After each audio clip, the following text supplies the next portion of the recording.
This podcast was produced by OAR FM Dunedin with support from New Zealand On Air.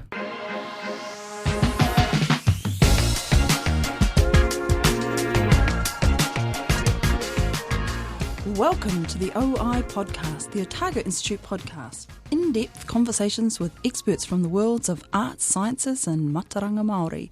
Brought to you by the Otago Institute, the Otago branch of the Royal Society for Arts and Sciences. Kia ora, I'm Dr Barb. And I'm Trudi. And today in the studio we are very pleased to have with us Councillor Elliot Weir from the Otago Regional Council. Welcome, Elliot.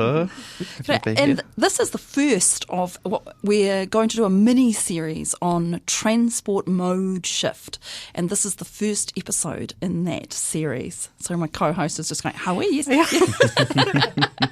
Yes, no, we are. So this is the first in that. We thought we'd start with buses because when people think of public transport in New Zealand, they tend to think of buses first. And when people think of transport mode shift, the first thing they think of tends to be, just as a global generalisation here, public transport. So we thought you've been quite vocal about your support for buses and public transport over the years, and we thought we would invite you along to have a little discussion about buses. Yeah, and usually what we do is we start off by just introducing the person themselves. So if you'd like to do a mihi to the audience, Elliot, then feel free to do that. Yeah, kia ora tātou. Ko kapa nui, te maunga, te ru nei tāku ngākau, ko wakanai te awa, ko Cavisham aho, and ko Elliot Weir, tōku ingoa. Name's Elliot Weir. I'm on the Otago Regional Council. Yeah. And kia ora. No, thank you for coming along out of your busy day, because I've just heard, and I was absolutely shocked at this, because you are very young for a councillor, and I think you may even be the youngest Otago Regional Councillor that there has been, I would say. Yeah. Just pulling that out of the air, but I'm pretty sure that I'm right there. Yes. Yeah, and Elliot is nodding furiously there, yeah. So you bring quite a different voice to that council, and you come from an ecology background, because I'm right in thinking that you have a Bachelor of Science in Ecology. I do, yeah. But the thing that surprised me, folks at home, was that as well as being a very busy councillor for the Otago Regional Council, you are still doing a Masters. Yes, just part-time now, which was probably the best decision I've made in a while. Yeah. But doing that at the Zoology Department. So in zoology? So in ecology, but based in the Zoology Department with a bit of botany thrown in there as well. Oh, nice. Yeah, we like a bit of botany on this in this program. We can't get away from botany on this program, folks. So I guess going back to the start, why did you decide to run for the Otago Regional Council? What was the kind of out there? What was the train of thought or the set of events that pushed you into running, and how was that whole? It's kind of a funny story, and it's sort of I don't think there was ever a decision per se. Obviously, I made the decision, but it sort of just snowballed because I ended up. Well, I was writing for Critic, Te Arahi, the student magazine at the university at the time. I was the features editor there, and I'd spent quite a while working on a piece about the regional council, and so spent many hours watching back meetings and trying to understand these quite complex issues around water allocation and stuff like that, because I knew there was issues at the regional council, there was drama, and So this is the previous council. Yes, yeah. So before my time, a lot of quite negative headlines and stuff, and as someone who cares about the environment, I was concerned about things particularly relating to our rivers, but also as someone who uses the bus to get around. I was sick of my buses not showing up and stuff like that. And so wanted to talk about that, wrote a big piece and put it out there, and then sort of, I guess, as is the case with a lot of journalistic endeavours, you put it out there and then you just kind of think to yourself, well, what now? Hopefully this will spark some change maybe, but otherwise what's going to happen? And then I got calls and stuff from councillors current and former, and the former chair actually told me I needed to run, and I laughed it off. To be Marion Hobbs. Yes, yeah. Sounds like Marion. Yeah. Laughed it off and said, no, I've got plans to do masters after this and stuff. But She eventually, said, don't worry, you've got heaps of time for that. Don't worry about that. Yeah, thank you, Marion. But it was actually my editor at the time that sort of egged me on into at least throwing my name in there, because there weren't at the time many names, and then on the last day we did get a few names, which is why we've got so many good people on there now. But throw it in there as a joke, and not as a joke, but just thinking, well, what's the worst that can happen? Downside, Give it a go. Give it a go. Yeah. I guess the worst that can happen is you actually get elected. Yeah. True. Yeah. No, so we've got a couple of questions here, just that we thought we'd ask all our guests for this sort of mini series. Yeah. I'm going to let Trudi go. Oh, okay. So what is your most frequent mode of transport? Yeah, it's actually probably I'd say bike. I haven't done the numbers, but it's probably fairly evenly bike and bus. But I'd say definitely at the moment, while the weather's good, it's normally my bike. Yeah, And my where- e-bike. And where's that, to and from, or just from- all round, or? Yeah, all around. Although usually it's on the flat. Luckily, I live in Caversham, so I've got a nice flat ride all the way into town. That's usually going to the zoology department or council meetings. And using those bike lanes on the one way. Yes, yeah, use the bike lanes on the Which one are famously way. never used by anyone. I shouldn't say that, but They are used. And actually at Vogel Street I find quite a handy little street to bike yeah, down. I because it's know. quite quiet Yeah. there, isn't Real it? Yeah. quiet. Yeah. Lovely to bike through the old buildings and stuff. Going through South Dunedin's a bit less comfortable, but it's still. I've worked out my route now. And so, Once you've worked out it's your route, nice. you're okay. Yeah. Yeah. I used to, when I was a student, I lived 1 year out at South Dunedin, and I was crazy then. And it was pre those bike lanes going in, and the previous year I had lived in Leith Valley and North East Valley and Ettrick Street over in Cr Valley, and I'd always biked into uni. And then that year when I went to South Dunedin, and I came in, and somehow I got wrong, and there's so many trucks on that big one-way road there coming in, and I somehow got stuck between a truck and trailer, and I couldn't move over lanes because there was just cars everywhere, and I think it was one of the more frightening experiences of my life, and that was the last time I tried to bike in from South Dunedin. Yeah. I gave it away, so I'm very happy to have those one-way bicycle lanes on those big lanes. Yeah, it can be pretty scary in parts without them, for sure. Yeah. Anyway, that was a long side quest. Sorry, Trudi. And so why is cycling your preferred option?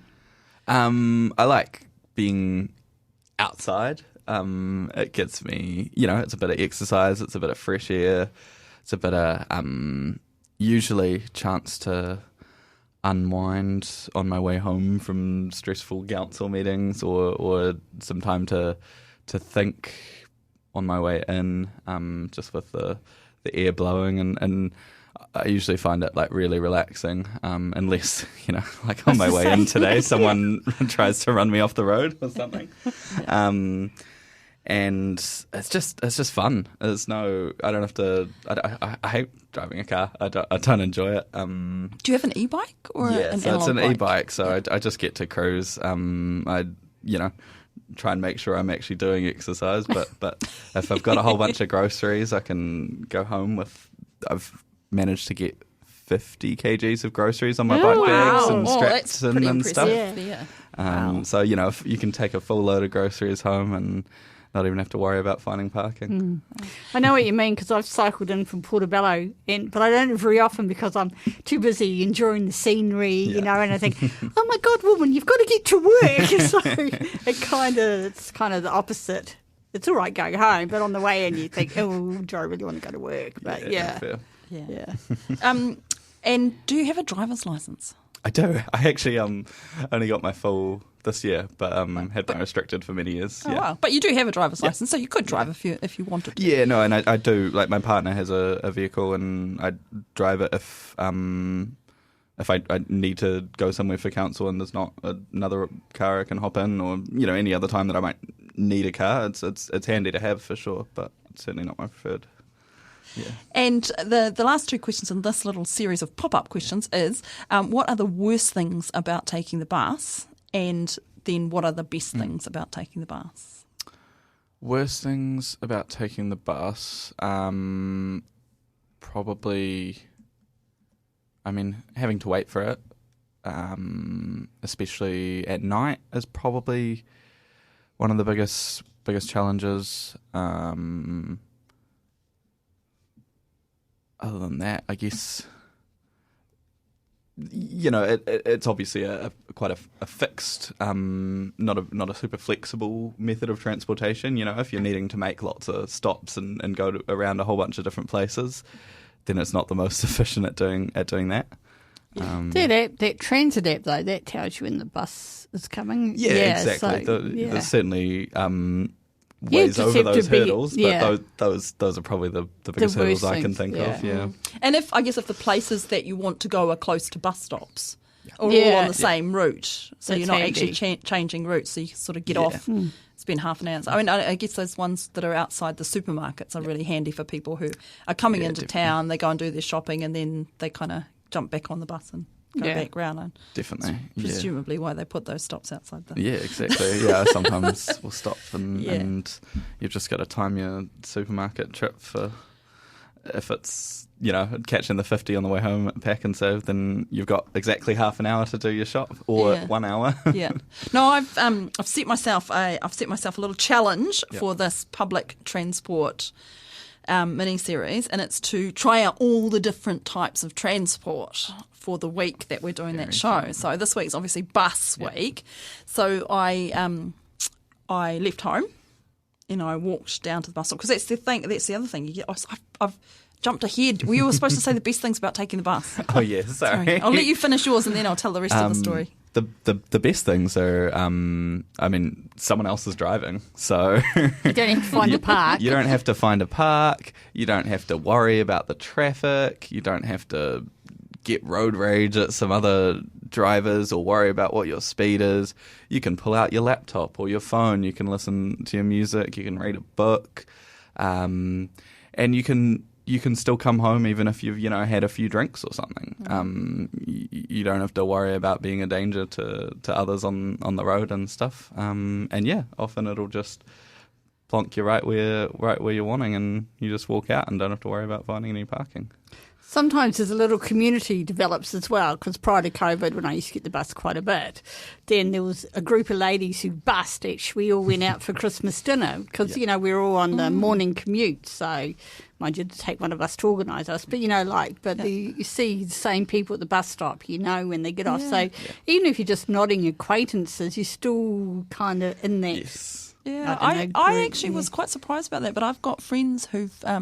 one in particular who shifted here from Australia, and she really, her sister lives here and sort of friends of her sister's friends. But yeah, she's got a whole circle of friends now that she literally just met from being on the bus with them, because she was coming in from port and she's just on the bus with them every day. Yeah, so, my schedule's very irregular, so it's hard to. But even then, I've still got bus stop buddies that. Yeah, and I guess you just see different ones at different times. There definitely is a social aspect to public transport, and for some people, that's what makes them nervous about public transport. Don't like being around strangers in that way. And I wonder if that's more since COVID, with people being more aware of, shared space for a long time, breathing other people's. And I definitely understand that unwillingness and just wanting some privacy on your commute potentially. But I think there's real social benefits to that point of interaction where you might chat with them, or you might just be around other people, and sometimes it's just nodding, and then people put their earphones in, and they know. And there's sort of there's a culture about it as well, isn't there? Where you sort of just you can tell if someone's up for a chat or not. Yeah. And I think that's quite quite useful. And a lot of people, they probably don't, people who live alone, they probably don't get that much social interaction. Yeah. But and I think the other thing that COVID has done is I might be completely wrong on this, but I think it's made it much more acceptable to just wear a mask. Yep. And I Yeah, think that yeah. gives people who are more sensitive, that they've got, immune compromised or vulnerable, Or they whatever, just- yeah. then it gives them more license to just wear a mask. Yeah. And I think it's been a bit normalised now, so that is actually a really good outcome from COVID. Yeah, so going back to my amazing things. Sorry to be... But one good thing about we should really give a shout out to the bus drivers I was- because how they get around the city sometimes amazes me. Like Yes. some of the tight corners and people will drive over the hatch markings and stuff like that. Yeah. I think, And I honestly, could be a they're bus really- driver. I'd be getting out and whacking some people around the They're face. so big, the buses, aren't Yeah. they? Like some of the little tiny streets. I mean, some of the streets are big and wide and great, but then you do get those quite narrow streets. Yeah. Oh, yeah. So I was saying that what I've decided to do for this transport mini-series is to try out all the different options. So working out, how much exercise I get, because, either you're walking 3 steps to the car and getting in the car, or you're walking all the steps to the bus stop and getting on the bus, and then at the other end you're walking again. So this morning I took the bus. And I was a little bit late because I misjudged the whole time thing, but the bus driver very nicely saw me and paused so I could get on the bus. And so that was lovely. And I was going to say, huge shout out to the bus driver because he was so lovely and pleasant the whole way in. He was pleasant to me when I got on the bus. It's a cheery little hello, pop on, whatever. I was the first person on the bus. There was nobody else there. But then, a couple of stops later, someone came in and sat right at the front of the bus, and there was just like a general conversation that happened on the bus the whole way in. And I thought, well, that's actually quite nice, isn't it? Because, West Harbour's a little community and most people know everyone or don't if they're just coming in new. But it was kind of an inclusive conversation that everyone was kind of included in if they wanted to be. And if they didn't, they just put their headphones on. Yeah. Yeah. Or just sat there and read their book. Yes. I thought, it's actually one of those kind of... like indirect effects Exactly. Yeah. of that mode of transport, I think. And I did feel like I got quite a bit of exercise, partly because I had to run at the start. But also I was here in plenty of time for the studio, and I had time to actually calmly eat my lunch and read through my notes because I was so conscious that I had to plan my time around those half-hour slots to make sure that I was here on time and that I had to actually have time to walk from the bus hub to the studio, that I found myself, while I was sitting down preparing for the interview, much more relaxed than I usually am. And I think Dommy can vouch for that because I usually I try and fit too many things in, and then I'm rushing, and then I park somewhere and then run down the road. And actually, I'm sure that today's transport option has cost me less, because even though I didn't have the B card, which would have been $2 for having the B card, it was only $3 for the cash for the trip in. And the parks that are close around here are all $3.50 an hour anyway. Yeah. And so it definitely has saved me money taking the bus, and it definitely has been a lot less stressful, which may also, to be fair, it is a lovely sunny day out there. So it wasn't raining and it wasn't at night, but it was much less stressful, and it was, cheaper. And I got some exercise. I remember staying with sisters in Wellington and getting the bus into work, and the bus stop was further down the road, and I saw the bus coming around the corner and started to run. He pulled over and says, "You're never going to make it." And let me get on halfway before the bus. So perhaps his power and trying to look enthusiastic and get into your bus, so they would be kind to us. That's very nice, isn't it? Other people, older people, whatever. Yeah. Fantastic. Right. So Oh no. So we digress. We digress. We should get to some numbers now. I talked to the lovely people at the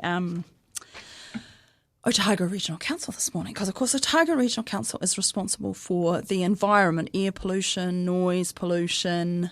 Tell me the other things: rivers, land. Fresh water, all the environmental stuff, the land and water, and public transport, which in some ways seems quite odd, because there's not a lot of regional buses, and when we're talking about public transport buses, we're mostly talking about, within Dunedin or within Queenstown. Queenstown.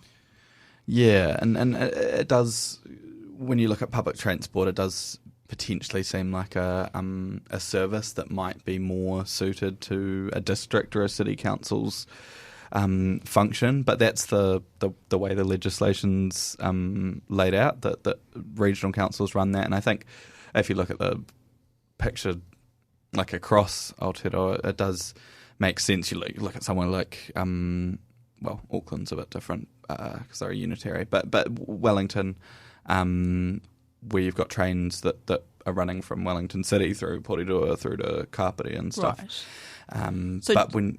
So generally, it's most places in Dunedin, in New Zealand, it's that the cities, the buses are running between cities as well as within the cities. Yeah, or at least outside of cities into areas that are covered by other territorial authorities. And that is something that we're keen for. It's something that we added to the long-term plan. So the ORC are planning on having... having like between cities buses, or giving it to their DCC. Sorry, just to make that clear. To explore more regional routes and connections between towns rather than just within Dunedin and within Queenstown, but connecting Dunedin to Balclutha and connecting Clyde and Cromwell and Alexandra to Queenstown. Oh, and I guess Wanaka, Hawea, Albertown, Frankton, Cromwell. Yeah, there must be some savings though doing it in a regional rather than like a city by city area, because you've got that reduced transaction costs. You're not having like 4 districts in the region having to deal with central government about recovering. So there are if you look at economies of scale for doing that kind. But I mean, that begs the question: why don't we just have a South Island one? Well, why don't we? Or why do we have different?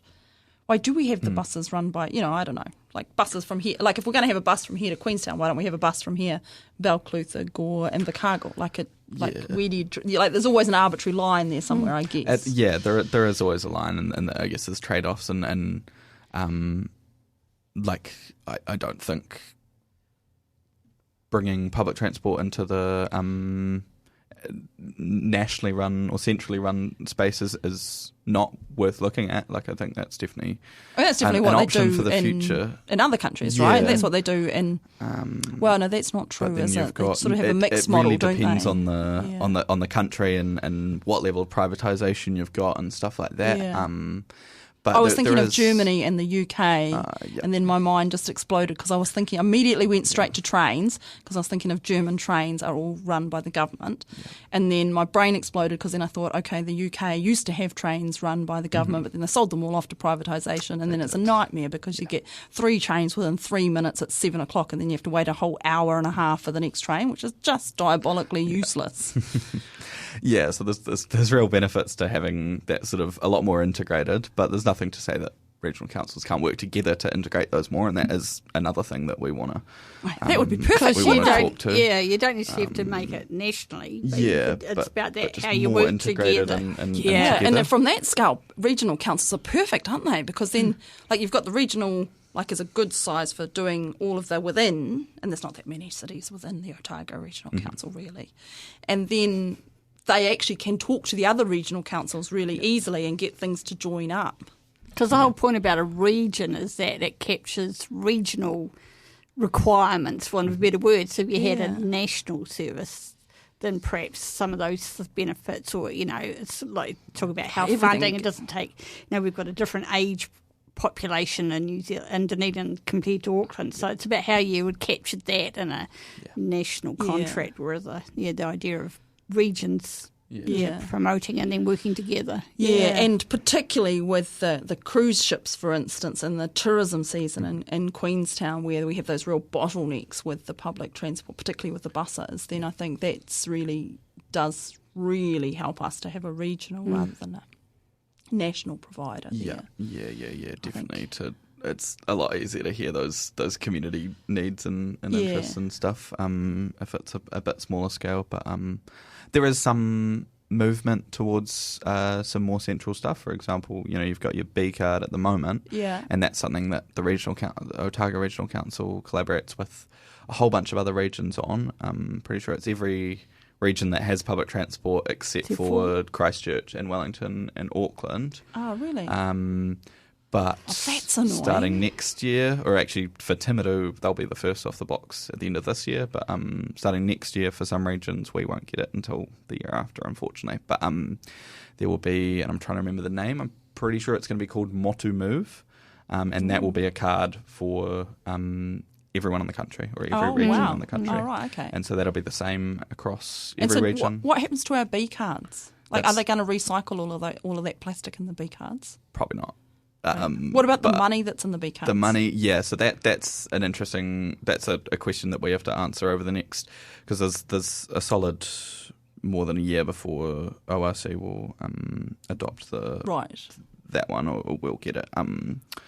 We're sort of towards the end of the rollout, because we are the ones that are, don't want to say in charge, but hold the infrastructure that runs the B card stuff. Right. So we have to be the last to go, because otherwise there's no one there to run the B cards. because it started here, so for the whole country. For all the other regions that have For B other cards, regions. whereas Really? Motu Move is coming from NZTA, or the Ministry of Transport. How crazy is that? And what will it be different? Like how different, better will it be? Just that you can use it in other places. Yeah, so you'll be able to use it in other places, but there are some other key benefits that I'm really excited for. Some things that maybe are slightly concerning, but mostly it's going to be a whole lot easier to pay with a whole wide range of methods. So you'll have a physical card that you can have, but you'll also be able to pay with like your Apple Wallet or your Google Wallet, and have your Motu Move there. All right, so you'll be able to just have it as an app on your phone and just like click the and phone. just scan that. You'll be able to have it, on a watch, or you'll even be able to, if you have it connected to like your credit card or whatever, you can just pull out your credit card and pay, and you'll get charged. It'll be able to tell, this is this person's account. Wow. And they can do that to a level where at the end of the day, you'll actually get, and I'm not sure if you get charged per trip and then potentially get refunded at the end of the day, or if you just get your charge at the end of the day.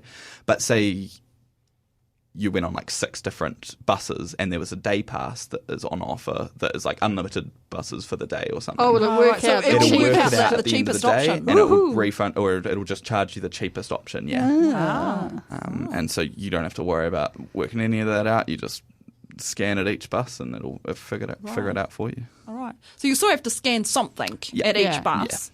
And I guess you can, if you can still pay with cash, can you? I believe you'll still be able to pay with cash. Yeah. Because we're talking about all these cards, but at the moment you can still pay with cash. Yes, but I was shocked to discover this morning that it is more expensive. Yes. Yeah. 33% or 50%, depending on how you work it out. Yeah. More expensive. So it's $3 basically for cash. Yeah. And $2 if you've got a B card, which I think is great to have an incentive for people to have a B card. Yeah. Because it means that those pesky people who just are coming to use it for one day. Well, it makes it quicker, because if you're having to do cash, then it slows the whole trends it down. And you can actually put cash on your card at the bus, in the bus. Well, and obviously libraries and things as well. You can do it online. And you can do it online, And I'm just, trying to touch all the but bases here. If you've forgotten do and you do have your cash, but you've got your B card, you may as well put it on the B card. Yeah. So I hadn't actually realised that you can actually like put the cash, like you're still giving the guy cash, giving the driver cash, but if you've got your B card with you, then he can put the cash on the card and then you can pay with the card and it costs you less. And I think there might be a minimum there. I think probably of $5, but I'm not 100% sure on that. So you might not be able to pay just your $3 for the fare or $2 through the fare through the B card. But that makes sense. Might as well top it up $5 and have a few trips on there. Yeah, and FPOS, I'm sure you can pay with a card. Can you? Or not? Not on the bus. Not on the bus. Not on the bus, but you can if you go to the local library or the local. Or online to or top online up that B card. or to the ORC building itself. Yeah, exactly. But when that Motu Move comes in, you will be able to pay with a card. No, exciting. And there's other exciting things that are happening as well with buses. Shall I let you just run wild with that, Elliot? Sure, other exciting things. I noticed there's more of these big signs coming. Real-time tracking. Yep. Yeah, so that rollout continues. that started a while ago. We saw the first few of those signs in the bus hub itself, and then you might have noticed stops around town and a few other places have started getting those real-time information signs. So they're not just a screen with the timetable brightly lit on it. Yeah. They are actual information from the bus. So even if the bus is, if the bus is due to leave at 12:01, if it's running 5 minutes late, it will say that it's going to get there. Yeah, so as long as the 12:06 tracker on it's working and that connection, because there were some connection issues in the first few weeks, but that's all been sorted as far as I'm aware. So if you see a time on it, that's just the scheduled time. But if you see an amount of minutes, so 5 minutes or something, that is real-time information. So that's being tracked. Right. And that's how far away it is and estimated based on where it is currently. Right, which is really useful, I'm sure, for the Route 14 bus at the moment, because it did take me an hour to get in, which I thought, oh my goodness. A little bit, like 5 minutes on either side for walking to the stop. But of course that's mostly due to all the delays and the stop goes and roadworks with the slip and everything on the road, which of course is affecting all the cars and trucks and everything as well as the buses. But it would be really useful to know about how, because it's affecting the buses going both ways, right? So if you're standing at the bus stop, it is really useful to know about how long it's coming. Yeah. So, more so when it's raining. Sorry, Trudi. So why is it taking so long for that to come to Otago? Because the other regions have had this stuff for probably good decade or so, is it... Switzerland, decades. No, I'm talking about Canterbury, not even that yeah. far away. Yeah, so... I mean, it's a great question, but it's probably one you'll have to ask the regional council before me. Right, okay, because we were very keen to bring them in, but it wasn't even really a council... there were council decisions to bring it in, but it wasn't initiated by councillors. That was... Staff were keen for that to happen. So, can I ask a follow-up question there? The bus stops themselves are run by the DCC, is that right? But the buses are run by the ORC. Yeah, and so obviously that creates a few but the signs are run by the ORC, even though they're installed at bus stops. Yeah, and so we talked to DCC around putting that signage and stuff within the stops and best ways to do that and what stops might be good. But ultimately, most of that infrastructure is DCC, but then stuff like that real-time information and stuff is put in by the regional council. So there's quite a bit of coordination required with, central government, the DCC, and then also the providers as well, because, we don't hire the bus, we don't own the bus. Who hires the buses? Yeah. They're not actually owned by ORC? No, they're not. So they'll be, so the regional council contracts the bus services out to bus operators. So there's two companies in... Why do they do that? Is it not cheaper just to run them themselves? So they actually weren't allowed. They had to contract those out to private companies under rules, I think, put in by the key government. So it's just a political, ideological thing that they don't think that regional councils should run their own buses. There were justifications there around... Surely it makes it more expensive. But I would argue it makes it more expensive it must do. in the long term. It must do, because they have to make a profit, right? Because it's a private company. But we've got two bus operators and we've got really good relationships with them, but there has been the last Labour government changed rules around moved from what's known as the PTOM, the Public Transport Operating Model, to the SPTF, the Sustainable Public Transport Framework. So sounds very jargony. Just words and jargony, but basically that changed a few things, but the most important thing being councils could actually take ownership of some of those, or as many of those services as they would like. Right. And so that is something that since that change has come in, I moved a motion during the, I think it was during the long-term plan process, for us to explore that more and look at where it makes sense that we might, and that won't be us owning all the buses, at least in the near future. Right. But that might be us looking at potentially owning depots or some of the other infrastructure that we don't currently own, that it might make more sense for us to own it. Because you have more control over the depot and stuff if you own it, right? Yeah, definitely. So, and, potentially making the bus hub a more convivial place to hang around with, a few cafes and a roof over the top of it and a few little kiosks and things there. So there's a permanent presence of some shops around the place where people are waiting. Yeah, so the bus hub itself is, well... That's all DCC. That's all DCC. Anyway, so that's totally without your scope. So that fund, is that where we got the money for the electric buses from?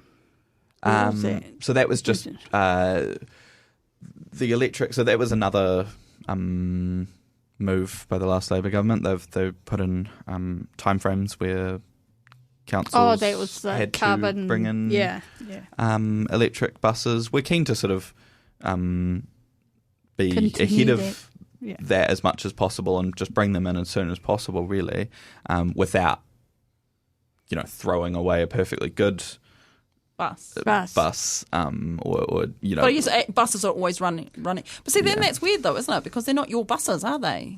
They're the buses so owned by that's the where private the company. contracting becomes very So if they just go careful. and buy new buses and they don't buy electric buses, then the fleet's never going to change. Yeah. So, but we stipulate in the contracts that they have to buy, and the bus operators are keen for that as well, because at this point they are sort of more or less more efficient than the diesel ones, or at least very comparable. Right.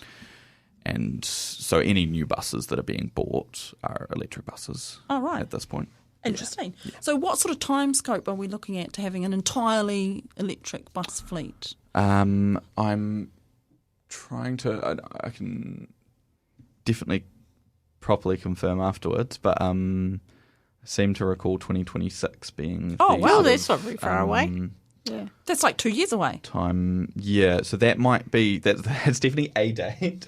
I seem to recall that being the date where councils had to only purchase electric buses from them. Right. So we're doing that already anyway. Yeah, okay. So there's still the decommissioning of all the ones that are still there. Yeah. And goodness knows buses, some of them they just never die. Yeah, I've seen those heritage buses around on some of the the busy cruise ship days, and some of those are very old. Yeah, and so the bus companies will presumably still use the diesel ones for private stuff. I guess, and as a reserve as well. Yeah, and so it's always handy to have that. But the whole fleet is on track to be fully electric within the next... So quite often you hear that, why have we got such big buses for small people? That's a big question, especially out in the sort of the peninsula where Trudi is and out on the West Harbour where we are, because the roads are tiny up the hills, they're narrow, they're steep. The big buses, when they go up Mary Street, just rip the heck out of it. It's a good question. It's an interesting one because I'd like half as many buses twice as often. Yeah. I mean, half as big buses. Size. Half the size, sorry, twice as often. So it's definitely true that in certain circumstances, different sized buses and kinds of buses might be more suitable to different tasks or routes even. The issue comes when you're looking at stuff like those contracts and the fleet that a bus company holds, or a regional council, if we ever get to that point. But basically, you save a whole lot more money by having the same type of bus. So just having one bus for everything, even if like this morning I came in, there were 7 people on a massive bus, so it looked half empty or more. Whereas last Saturday when I came in on the bus for the hospital march, the bus was absolutely chocker before it got to Maya, and actually had to drive past people standing there because it had filled up all the seats and all the standing room. And my husband was shocked that people were allowed to stand on the buses, but they are. Because they're packed in so tight that even if you crash, you're all just going to get concertinaed together. Yeah. And would it, you'd have to have a much larger fleet if you were going to be able to say, for this time period in this route, we want this size bus, and for a different time route, we need a different size bus. You think it would, in terms of carbon emissions, you think it would be way more efficient to have a size bus that suits the number of people that are getting on it, and that must be reasonably predictable for most routes for most times of the day. What's the embedded emissions in the buses that are, because you only have to have a lot more than what you can. I wondered if it was the drivers actually cost more than the buses.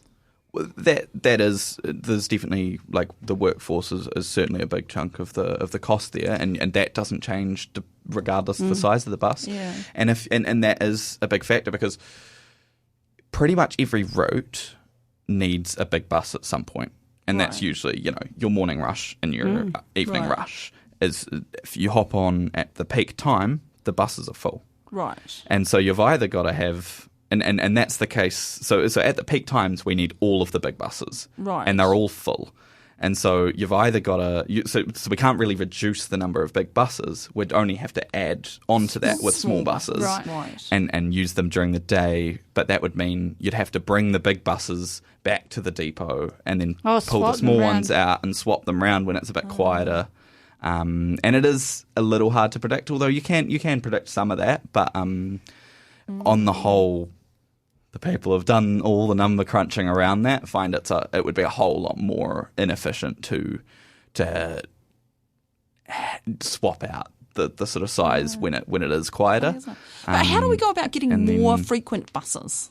So that because that's a big thing, I think, with people not wanting to take the bus is that flexibility issue of you have to go either at 1 minute past 12 or at 31 minutes past 12 or at 1 minute past 1. I'll just finish on the. Oh, sorry, I thought you were finished. No. Sorry. But then I'll come to frequency. I'm terrible. As soon as there's a slight pause, I'm in with the next question. It's okay. But that's not to say there might not be cases where it is worth bringing a small bus in, because we're looking at things like in our long-term plan, there's plans for regional routes. Now I can talk a bit more about that after, but we'll come back to that because that's a bit iffy at the moment. But anyways, one of those is Oamaru, for example, and that's going to be an on-demand one. And so that will probably be a smaller bus. That won't be the same size. That'll be more van-sized. But that'll depend on the community needs and stuff. And I know people have been talking about the two Mosgiel loops. Those could probably justify a smaller bus at all times. The two internal Mosgiel routes that feed into the 77. And so just these going around in Mosgiel, they're not going back to bus hub. Yeah. And so those are areas where it makes sense, staff will look at smaller buses. There's not like a blanket rule for big buses or anything like that. Every single case is looked at and what makes the most sense, both in terms of cost and emissions and all that. Because you're right that the buses are big and chunky and that can sometimes feel nonsensical if there are only 5 people on them or whatever. But actually, based on the numbers, there's an average of 10 people on every single bus trip. Oh, okay. More or less. And that must vary a lot. It varies a lot. Yeah, with some spikes for someone. Because I was amazed at the sheer numbers, and I got the numbers from the ORC. So between July 2023 and June 2024, so the latest numbers, there were 3,397,245 passenger trips, which is quite a lot of trips. So, and then that's for the whole of Otago region. So that includes Queenstown as well as Dunedin. But really it is just Queenstown and Dunedin, right? Yeah. So and I imagine the bulk of that is Queenstown. And that's a 21% increase. Sorry, Queenstown. Dunedin. I meant to say Dunedin. Queenstown just slipped out then, folks. So it's a 21% increase on the previous year. And that was an increase on the previous year. Yeah. And go back 2 years and you get into COVID, so the numbers get a bit spongy. But this year compared to last year is really not including COVID lockdowns. So it is quite an increase. And it is quite interesting. And I'm really impressed with that, and I'm stoked that those numbers are rising, and the plan is that they keep rising. Yeah. And I can maybe talk a bit about frequency now, because there's go for it. Go for it. like, I think the biggest reason for the jump we've seen so far is just the return of reliability. Because obviously through COVID, it was a lot of people just gave up on using the buses because we didn't have that reliability, and people just weren't confident that the bus could get them home, especially if it was. Because I think that's one of the number one yeah. criticisms of taking the bus. Like it's one of those threshold things. Yeah.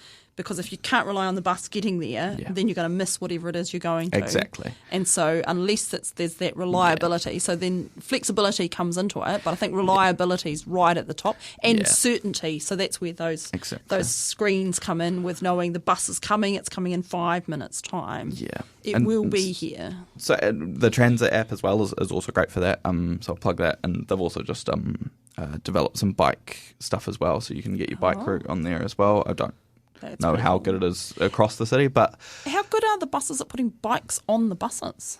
I've never had any problem with it. You've done it. Fit two, I think two on bikes on there. Some of the more touristy routes that only been able to fit two, or commuter routes in the morning, can be a bit problematic. So are they normally you've been on the bus, when there's if you're about a third of the way into your trip, you find that they're already full, and I think, oh God, are they going to wait for the next bus, or do they have to then decide to ride? Yeah. So. And two, like I can imagine there's groups of people go, and two is quite a small group.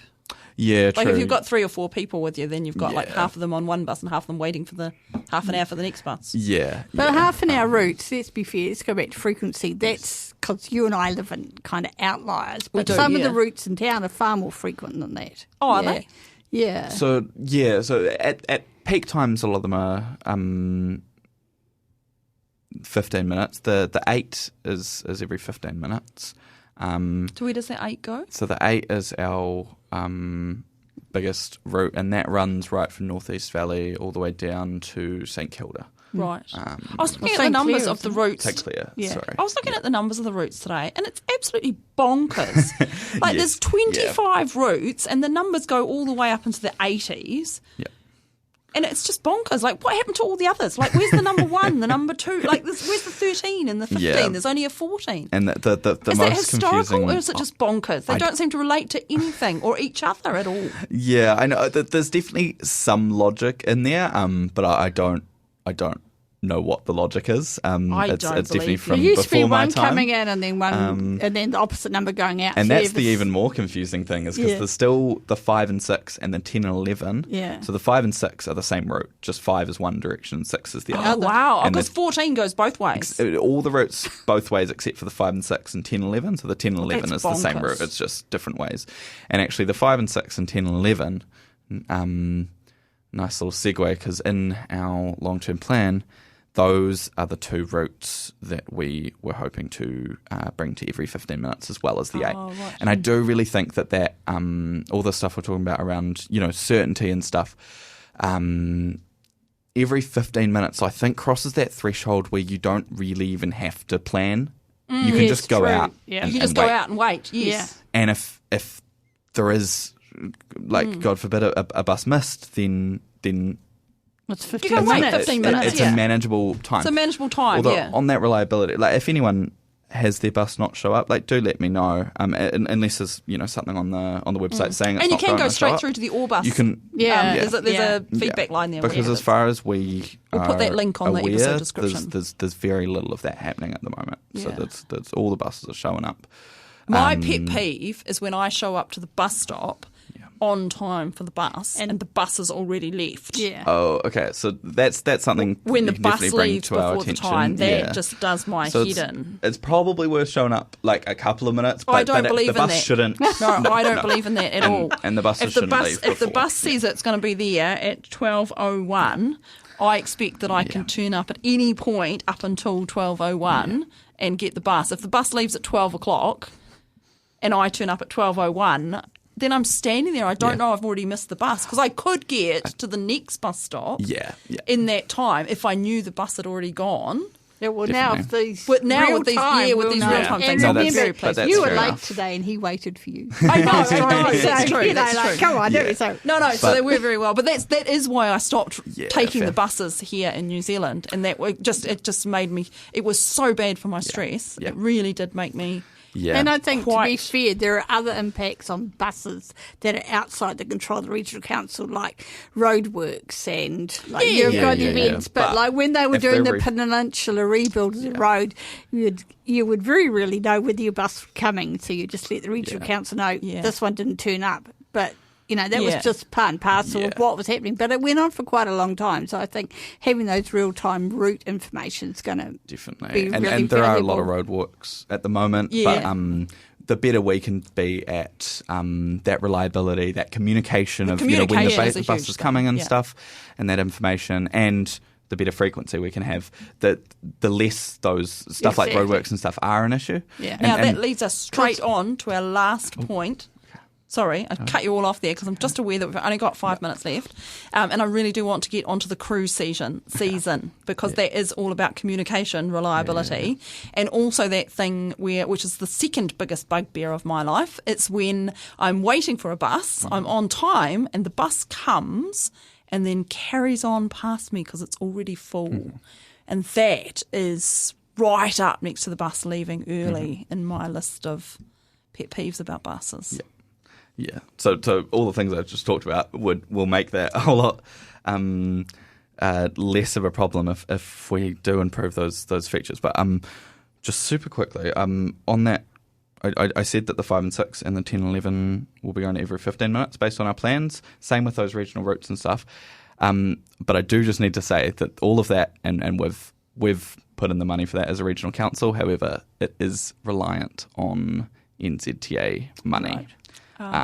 Current in the current plan, and it's currently not a good picture in central government with public transport and stuff at the moment.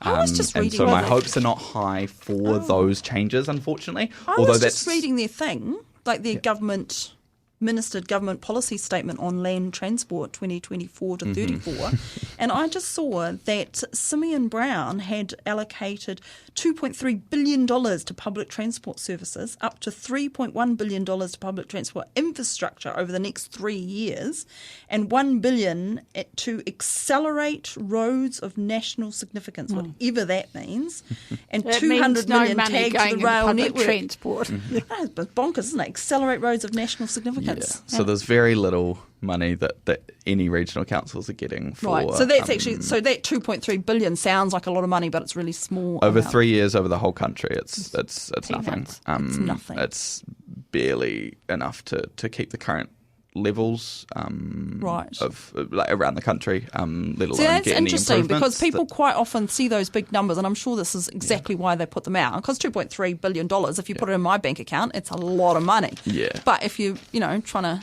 work at a public you just look at how much system, they've spent on or planning on spending on roads, and it's in the hundreds of billions and billions. But cruise stuff. So we're running out of time, and I'm just really annoyed at myself because it's so many things to talk about with buses. Lots and lots. So cruise stuff. It's like last year. We've worked with the operators and and I know that the first day of the cruise season last year did not happen as planned. No, it didn't.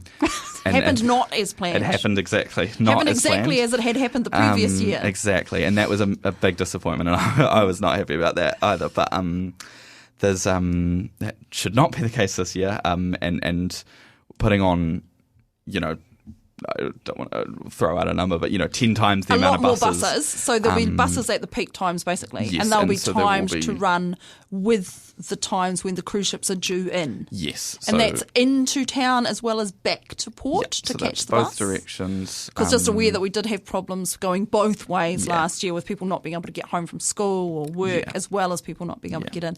And is there still a thing around picking up people later on the route? Because I know we had a big problem with the buses being filled up at the first stop, and then nobody else basically along the line. So someone from St Leonard's just couldn't get on the bus at all. So ideally, there's enough buses that shouldn't be an issue, but it will still likely be an issue, and so the bus drivers have just been asked it's quite a tricky ask for a bus driver to keep certain people out of a bus who are trying to get on at an earlier stop so that there's room to get them. But so there will be there'll be a little spot of, or maybe if you just had the ones from the first bus stop can only be on the bus if they're sitting. So all the standing room is left for all the people later on.